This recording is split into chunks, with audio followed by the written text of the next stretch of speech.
Good evening everyone, and welcome to episode 31 of Not So Bad. In episode 30 we arrived in Las Palmas de Gran Canaria,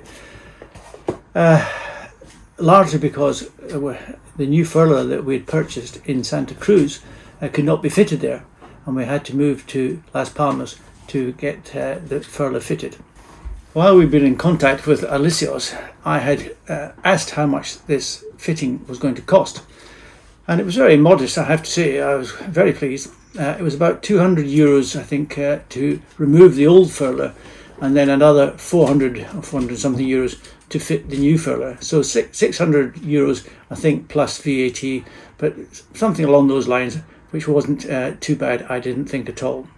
But it didn't go quite according to plan, as we shall see. Let's dive straight in. Good morning guys, it's now Friday morning.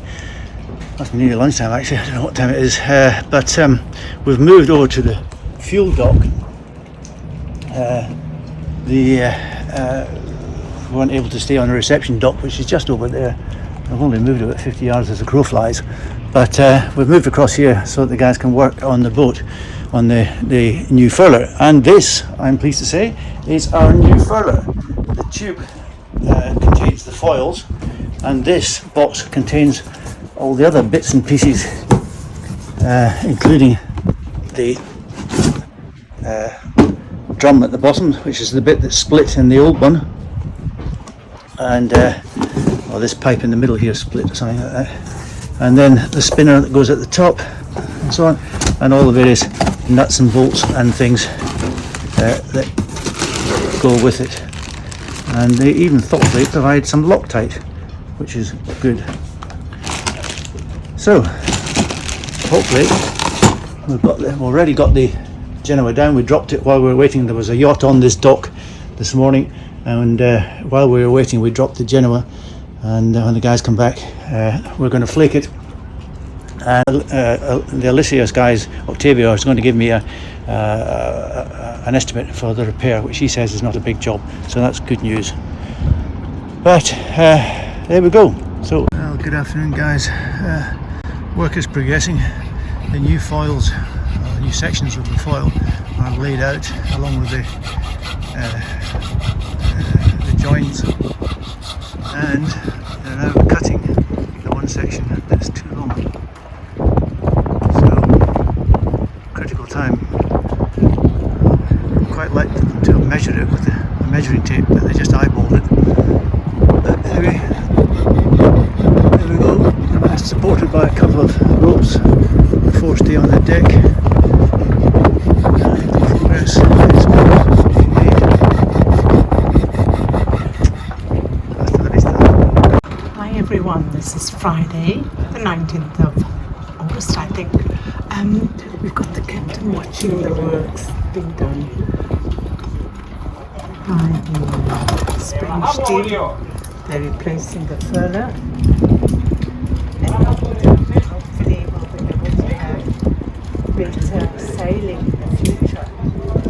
It's been an all-day job. We've come from Santa Cruz, and this crew has been recommended to fix the furler, so the captain is closely watching on how he's spending all his money on his future sales. So, ladies and gentlemen, friends, followers, I will keep you posted on Not So Bad's furler repairs. Over and out. When they're up the rig, checking undoing the top of the forestay, when they're up the top there, they check the whole of the rigging. Or they go up one side and then they come down the other side when they're coming back down again. And they check everything. And unfortunately, they found that one of the wires in the 119, there's 19 wires wrapped around a single wire up the middle. One of the wires was snapped just where it came out of the fitment at the top of the mast. So there was no option really. We had Here we go again, yes. In addition to the repairs. Yes. So we had to change the side stay, the port side stay. But if you're changing one, you pretty much got to assume that the other one is likely to be as damaged as the other side. Even though you can't see any damage, that may well still be damaged. The wise decision is to replace both. them both. So we decided that we would replace both of them. Unfortunately, Alicia's only had enough wire to do One one side. side. So they had to source some more 119 from Tenerife, I think it was, which was only going to take a couple of days, but actually took about a week or something like that. Couple of days. It took a bit Everything longer. always takes a couple of days because they generally don't have these parts in stock. So when they came to reassemble it, they discovered that one of the bottle screws, turnbuckles, which is the way you add tension to the rigging. There's a screw fitting at the top and the bottom of this that's threaded at the top and the bottom. A screw goes in the bottom and in the top, and you turn this thing and it compresses the rigging. It pulls the wire tight and tight and tight, and you keep tightening it up until it's tight enough. And these turnbuckle things are obviously very important to the rigging, and the starboard one was cracked. So again, we only needed one, but the sensible thing to do is To replace both. Yeah. So while we were dealing with all of this, I'd been talking to Octavio. When we change the furler, I would like to change the furling line. The one that we've got is a little bit frayed in places. And also, I'm not really happy with the way it's rigged. It goes through the stanchion sort of support mechanism, which isn't really friction free or anything like that. It's quite bad friction.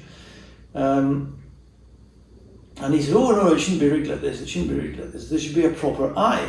We have proper eyes. He said, we'll use that. And I had the new furling line. It was a 12mm furling line, which was the same as the one that was on the yacht. It was 12mm. And Octavia said, well, it really should only be 10mm, not 12. And I said, well, I've got 12, the one that's on is 12, so, it works. And he went, okay, sort of thing. We'll do that. But then when he got these eyes that he had to fix to the stanchions and take the furling line, he discovered it would only take a 10mm rope and not a 12mm rope. So that forced us into changing the furling line again and buying another furling line. But it has turned out to have had one unforeseen advantage. Since we set off, we've had terrible trouble with the locking mechanism on the furling line, which is particularly important when you're running, when you're sailing with reefs in the Genoa. By reef, that means you've rolled some of the Genoa around the furler to reduce the amount of sail area that the wind is hitting, and therefore reduce the stress on the rig. And on the block, which is the side of the yacht, there's a locking mechanism, which is basically a bunch of teeth that you force into the rope. Catches it. And it catches it, catches it. But it's supposed to secure it. Yeah, so then you can just let it be, sort of thing. But that didn't work at all well. It hadn't worked at all well since we set off from Thailand. It always rattled loose. And we ended up having to do other things like tie it onto something. Whenever we weren't using the starboard winch, we would put it round the starboard winch and make sure that it was locked. Tight and locked, Yeah. and secured. But if we needed to use the starboard winch, then it was really awkward. If we were on the port tack and we were using the starboard winch to winch in the Genoa, and we wanted to put in a reef or another reef, it was really awkward. It was never satisfactory. Yeah. Never satisfactory. But since we've been away, since we've had this done, it is clear that this locking mechanism wasn't designed for a 12mm rope. It was designed for a 10mm rope, and it works perfectly on a 10mm rope. Correct. So, thumbs up to that. Decided that we would change the main halyard because the main halyard and the Genoa sheet are right next to each other. They're exactly the same rope. The same rope, so it can be confusing. And the heat of the moment it can be a challenge. Yeah, it's easy to make a mistake. The main halyard is really important. It's virtually impossible for us to change it at sea because it goes in and out of the mast and so on. So if it snaps or chafes through, as it did on the way to, yes, I think it was on the way to Durban. But anyway, it chafed through, and the sail just went boom, collapsed straight into the bag, and that was it, finished. Enough. And nothing more. There was no way that we could reset that at sea. So I decided that before we make another ocean crossing, and I felt maybe it was time for us to put in a new one. So at the last minute we had them do that as well, and that is included in the cost.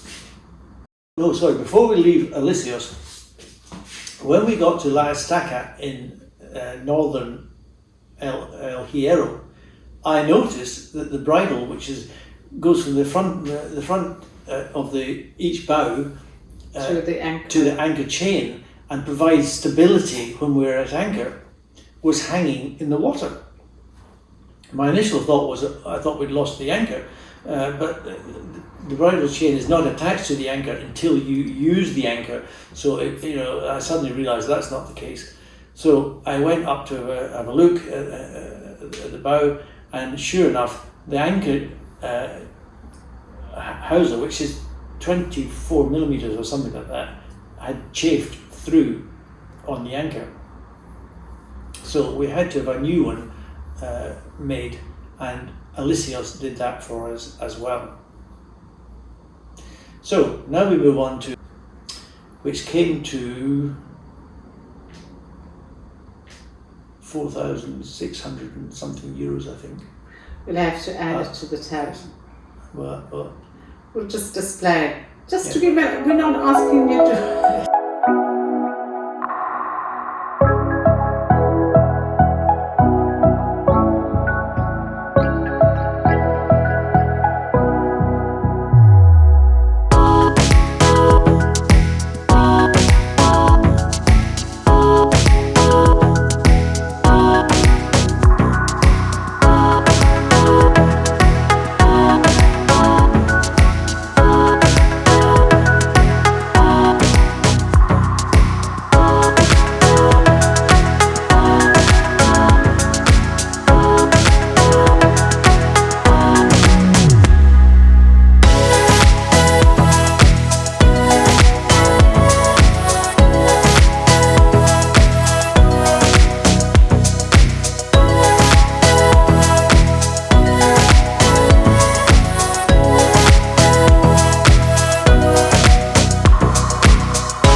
Monleon, who not only spoke excellent English and excellent French and Spanish, but it was actually very, very good indeed.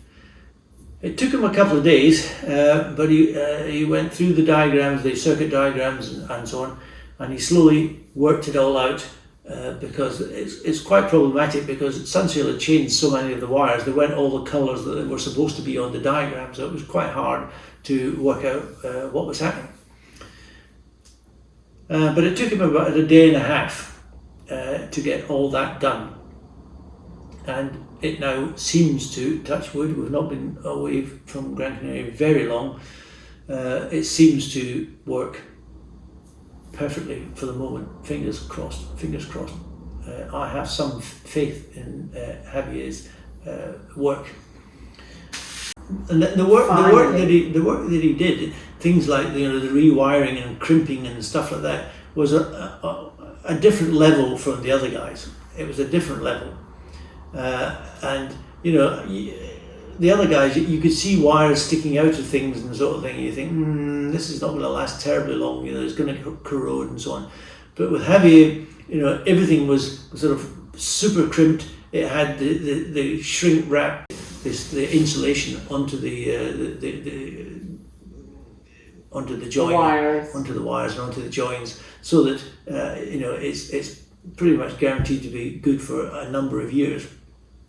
So I'm pretty happy about all of that. And at the end of it, he said, "So what do you want to do about this regulator?" I said, "What do you mean?" He said, "Well, it's not doing anything. You can take it off and keep it for something else." And I said, "What? This has cost me £288 and it's not doing anything." And he said, "No, you don't need it."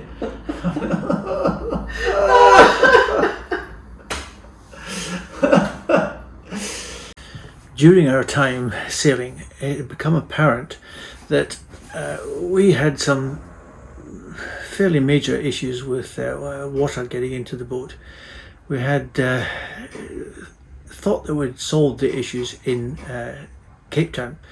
I thought that when Stephen Richardson had redone the gel coat on the outside and put in the 9mm plywood strengthener in the forepeaks, that we'd solved the issues. But that turned out not to be the case by rather a long stretch. And it was apparent to me that really we were going to have to take the boat out of the water to get this sorted properly. So it was decided that we would get the boat out of the water. Unfortunately, we thought we'd be able to do this in Gran Canaria, where it's the mecca for sailing in Canary Islands. But although they can take our yacht weight without any trouble at all, they can only take a yacht that is up to 6 meters wide, and we are 7.25 meters wide. So that became an issue, and we had to look around for somewhere where we could not only get lifted out of the water, but we could get the work done that we needed doing. So next time we will move on to leaks. It's not just through the hull, but it's also hatches and things like that, and that will be another episode in the repairs. Thank you for watching episode 31. Please like, subscribe and hit the bell, and don't forget to leave your comments.